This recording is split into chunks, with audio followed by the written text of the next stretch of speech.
ของหาพอเจ้าด่าผู้ใดยัยกูหันงอนด่าผู้ใดหนึ่งได้เองตลอดที่เป็นนาพี่น้องผู้ห้องที่ตลาด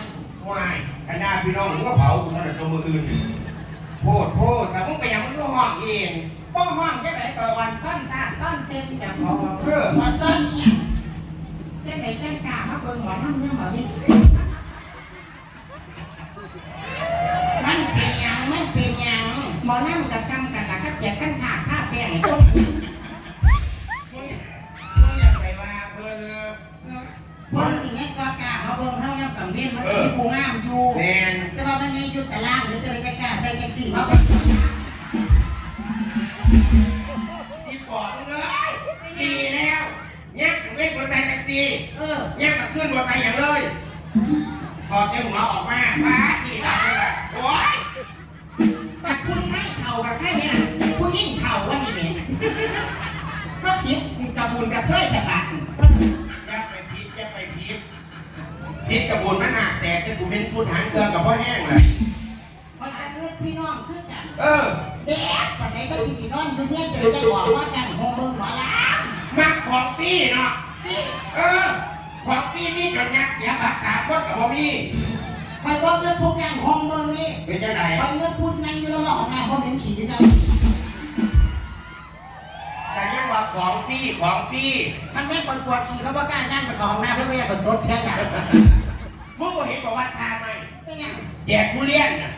คู่เดียวกูเมาลงไป2,000กูต้องกินถ้าแจกทุเรียนซื่อๆว่าจะของตีนี่แหละข้าวบุญหลายสายเงาบุญยอดเกี่ยวคนรวยเห็นยังต้องงานเกียรติยากรักโตเห็นทุกโมว่าตีกันไส้เนี่ยบ่มีตีกันแม่งก่อน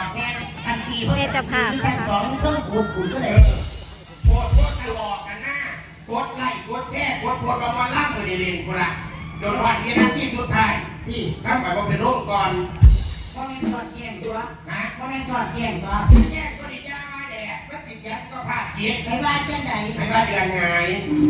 ว่าจะสิไหนคนหลอกสิพ่อที่3 ดวงคนข้างหลังขอดพวกนี้เจ้าภาพก็คือยังคือกับว่าบอกมาแล้วบอกว่าได้เป็นอย่างนั้นพี่น้องสิมาอะไรประหยัดมายืมเงินขอบคุณบุญหอดยอดเกี่ยวคนถือนี่แหละเขาว่าคนบุญนี้ผมมีไทยปันแจกมากกว่าแยกออกได้คือไม่พลาดกันคือถ้าเข้ากินอิ่มก็ไปยิ้มทองเขาพุ่นพัวกินเป็นบุญพันธะต่างก้อนเข้าในกับบ้านกับเป็นบริวารลูกหลานของปู่ศรีสุโธย่าศรีปทุมมาลูกหลานเฮ็ดบุญเฮ็ดกุศลถึงว่าได้ชาตินี้กับสิได้ชาติสิมาแม่ก็ถือชาตินี้กับถือชาติสิว่าเอาคือว่าเขาไปจับไปบวชใช่ไหมเอาไปนามาหลังเราเข้ามาหลอดสักวันแล้วหมู่มือกูขึ้นพอดไม่ยิ่งนกกล9 มือไหมเดือน90 ล้านใช้30 ตั้งขึ้น9 มือ9 ขึ้นมาลังสิว่าจอยก็มองก็ไม่เคยเป็นพุทธพยายมมาลังซอยอยู่สูง9 มือบาทเอาช่วงนี้ดาวน้อย2018ไล่งานโตกับปีกับน้องสวัสดีจ้าลองเพลงดาวน้อยตัวหนาคือดาวเทียมหาว่าจะมาจากของเป็นดาวน้อยตัวยังไงเพิ่งเนี่ยมันต้องงานคือเขาเป็นยังไงยังงั้นยังบอกเป็นยังไงหน้าแหลกก็แตกเต้าจ้าเขาบอกเห็นจักรจับกับกินยาแตกจะรับไตมันบอกแตกคือการหักแตกพวกจะหาว่ามันจะมีผู้งามผู้ขี้ไล่นั่นล่ะโอ้ยใจเข่าขาดจะขอกระเทยเป็นสิ่งนี้ชีวิตสิ่งที่ไปเองที่ได้แม่ไม่หยังพวกแม่ยืนยักกัน3 แม่ว่าบอกมึงไม่นับขูงมึงเป็นแต่ขาดไม่หยังคือโยเป็นเสียงขาดข้าวแปดว่าให้ไฟฝันจะของงามผู้บาดผู้พะโล้นะบนนี้อย่างที่นี่ว่าให้เขาแล้วก็จะของใส่ชุดให้กูอยู่ยังก็เป็นหมูแม่เซิงตายจ้ะเย่ตอนที่หมูแม่เซิงอยู่ดิว่าเพื่อนจะมาหาหัวคนไหลปัดห้องเสียงหมูให้คือออกทุกคนฟังอยู่เอาหลานมันคือหมูสิขายเนี่ยนะสักว่ากูไปร้านอาหารได้บ้านอยู่ในโรงเรียนของเซาเนี่ยเขาไปยังไปอาหารตามสั่งเลยเนาะก็พอปลาหมึก1 จานค่ะอ๋อที่นี่ไม่มีหัวอาหารหมูค่ะตายค่ะกูนอนหลงไม่อยากหลงกูเรื่องหน่อยกูได้ยังกูแกต้องหักจะพากูไปขาใส่กู คุณเพชรตื่นตามากคือในหัวเจ้าของเนี่ยพระถังตัวของไว้บ้านอยู่ดิ สวยดูบนที่หนึ่งตามันคือหนอกพิมพ์นะคำให้ โอ้ยยอดที่บอกเศร้าดินเฟซบุ๊ก เป็นไรก็จะเจ้า กูบอกมีสาระเบิ่งบ่พอ3 คนแบบนี้นะครับให้ลองเพลงซึ่งกับเบิ่งเป็นแสนโอ้โหดจ้ะ ไล่งานตัวพี่รองคนฟัง ได้งานไปไหน ไล่งานปิ่นเพ่งมาจากของซื้อไว้จังไหนบอกกูบอกงานถ้าปูน้ำ วันแต่ได้งานคือตัวยาเบาหวานที่ตลอดน้องซื้อโยโกสีสะเกน้องซื้อโยโกสีสะเก คนประเทศเอกเพชรคืออย่างเทียบคำว่า หัวเราะมันแตกดิ คนหัวเราเขียนตะปากเนี่ย ใครในหัวเนาะคนเขาบอกคืนมูผัวว่าแตกเขาแรกก็ได้พวกโก้กันง่ายคือกัน แม่ สร้างว่าให้เกียรติกูเนาะ ให้เกียรตินั่นอีก ว่าให้เกียรติกูอยู่ก่อนนะด่าว่ากูเลิกผมเจ้าของพิเศษโรแรกกูได้ดิ นี่ โรแรกเนทูล่านิ่มนุ่มลื่นบอกนี่แต่แนวหมักผมนุ่มลื่น นี่อย่างนี้ นี่ว่ายาหมักผมดาวแม่ เอาไปใส่เรื่องในยามัดผมดำเลยสามัดทิ้งไว้แค่10 นาทีลายออกดำเบิดหัวแม่ ว่าได้ดำเต็มหัว ดำพอดใส่ ดำว่ากระดูกได้งานโชว์ โน้ตเสื้อแจกกีหนีบอลแง่น้องเสื้อแจกกีหนีบอลแง่ เป็นดาราหน้าดูนี่คือฉันคุณหาแม่ ขึ้นสูงนี่ก็ยังมาไอ้พวก แล้วในกุฏิบ้าวันนี้กูโยกผมแม่กูเข้ามาแล้วฝังกูก็ฝังเป็นคนนี้ ไปชอบร้องเพลงด้วยใส่ คุณมึงเห็นประตูหรือเปล่าฟองนี่ จะมาตูงไม่เขาตายนี่น้องเบ้าอย่างก็ไม่ยากก็จะตายพี่อย่าตายน้องแถวอำเภอบ้านดุงแม่ไฟไม่ดูนะไม่ใช่โลกปีนี้ปีแรกนี่หอดเพลงเป็นของเจ้าของมีซิงเกิลเป็นของตัวเองคุณเด็กบรรลุสาผู้ใดชื่อช่างเอาแต่โยกชื่อช่างโยกโหดีดีอยู่บ้านเขาเอิญพลุงสร้างเหมือนบ้านเนาะ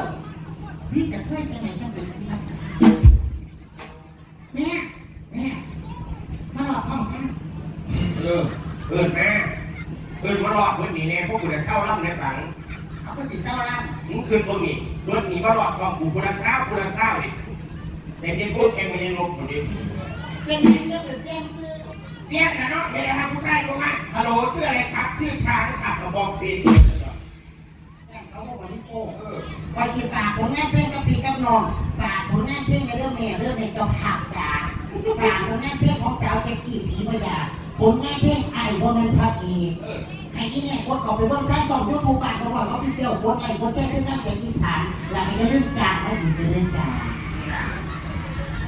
หนูก็มีผลงานเพลงใหม่เหมือนกันค่ะแม่เจ้าค่ะ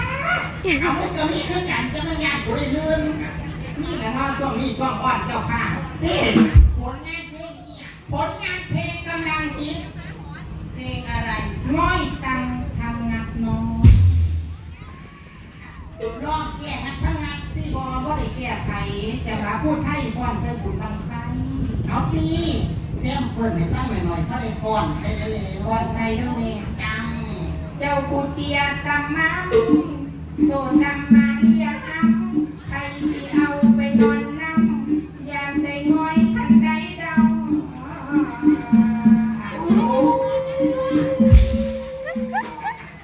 นี่ว่านั่งอีกมิวสิก เด็กนั่งร่างเรามาก่อน โอ้ย เด็กอย่างบวนว่าฉันว่าเป็นตะดังให้ ป้อให้เกียรติอย่างมึงเด็ดคุณเด็ดซื้อประจำที่คุณกูอยากพาถึงนักไอ้บ้านกูได้ป่ะย่างแต่งหน้าก็สิพีออกก็มึง เข้าบ้าน พ่อจากสารใหม่เกียรติพ่อบ้านสะพานเมืองนักป่าลาดเวทีมาบนสถานที่ศักดิ์สิทธิ์ผู้ที่ทางงานดอกแค่ไหนเดี๋ยวพีกระไหมป่าผู้ใหญ่ แม่เกลีย ต้องเป็นผลงานที่ของกูพี่สร้างสรรค์ตามได้ทุกเพศทุกวัยและอลาวเลยเวอร์ เจ้ากับนี่เพลง นี่ตัวหน่อย ผลงานเพลงที่มีชื่อว่า น้องจนพ่อบนลาด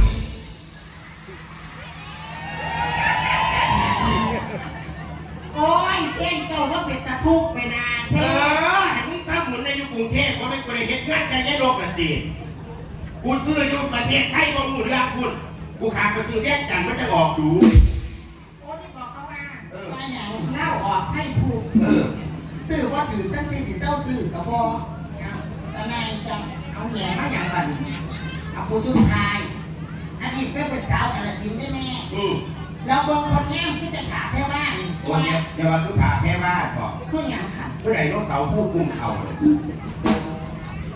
เราหยังเราจนเขาเป็นโคกกระดูก อุ้ย ว่าแม่ป้าอ้วนนี่ก็ได้ ปวดหยัง อ้วนจะไหนจะมาทวงว่าอย่างนี้จะไหนจะมาทวงว่าตลกจะไหนจะมีแต่กระเทยแท้ แม่แต่ผู้ชายก็ตีคู่เบิร์ดกัน แต่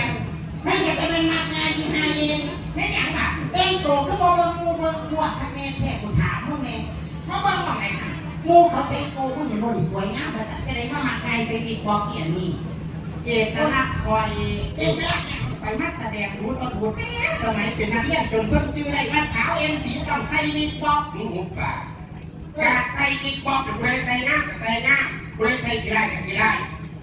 วันอื่นจับยศปัจจุบันอนาคตต่อไปวันนี้พี่บอกมันมีอยู่สี่ชนิดกับใจบอก อะไรเนี่ยนะ พี่บอกเท ที่ บอกกิตลาบอกกระเทียมงอ เรียนมอ พี่แห้งแห้งพี่ใส่บอกกระลูก ไม่อยากว่าฟาโร่ โอ้ ได้แค่ตัวหน่อยก็เราจะทำจริงไงดูซื้อน้องเอ็มจะโดนบินว่าโดนว่าจะมาเล่นเพลงอย่างดอก โอ้มันยิ่งแดดในเมื่อก่อน อีกก็งูนะมันว่าในที่แดด ไม่ยัง มันกดอย่างนี้มันมาเป่าโนริกาโก้ นั่นให้บอกกันเพื่อนแม่มีมาเนี่ยปูมันปล่อยมีมาเนี่ยต่อไปเท่ากับปล่อยฝน เฮ้ยเพราะคนผมน่าจะแดดนะฟังแล้วก็ตัวดูซื้อน้องเอ็มเอ็มสีพาเพลินลำเหมือนมีพอมีเงินย้อนเพชรฟองยูถูก ว่าดังงานเลยปูเองปูว่าไปขายใครดีหรือตีกล้องนะ จะมาจากรัฐที่ต่อเข้ามาลงเงินกันประมาณ ลูกว่า เพราะว่าไม่มีอยู่ประวัติใต้สอง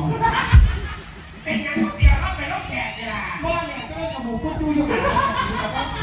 รถบ้านที่อยู่กัน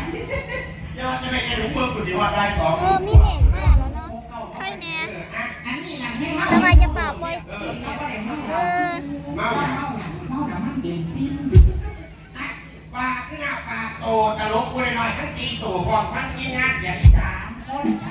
คนบอกให้คนเป็นโต เอาสิ ฝากพี่ฝากน้องบนมือนี่ว่าสายไปมืออื่นที่แม่เสียงอีสานคอนเสิร์ตพิกฤดูกาลที่บ้านพักเสียงอีสาน แม่ ยังเลือกไปกับเราไม่ไปเลือกแม่เด้อ แต่ว่าการผู้ใดอยู่ในกระจ้างไม่ไก่มากๆคือเก่าเขามาหาเงินกับมาหาเนี่ยหมด ปิดแล้วก็เปิดได้